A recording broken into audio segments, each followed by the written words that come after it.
In today's video, I'm going to teach you how to flip an image horizontally in Canva. Flipping an image is really handy if you want your design to feel more balanced or you want your subject facing a different direction without having to find a new photo. I'll walk you through the process step by step and you can follow along in your own Canva design. First, make sure you're logged into Canva and that you have a design open. This can be anything: a social media post, a presentation slide, or even a custom-sized design.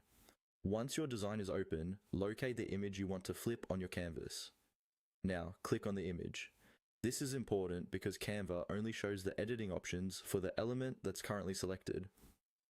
When you click on the image, you should see a border appear around it, along with a toolbar at the top of the screen.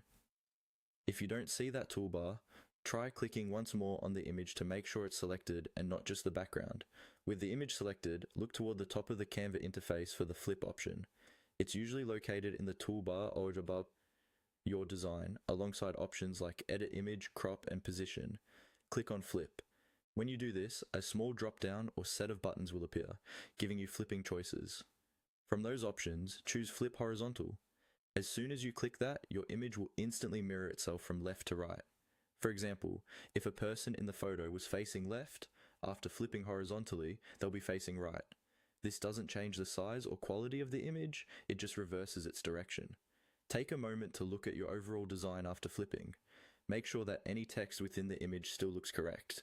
If the image contains words, flipping it horizontally will also mirror the text, which might make it unreadable or look strange. In that case, you may want to undo the flip by pressing the undo button at the top or using your keyboard shortcut and choose a different image instead. If you're happy with how it looks, you're done. You can continue editing your design, add more elements, or download it when you're ready.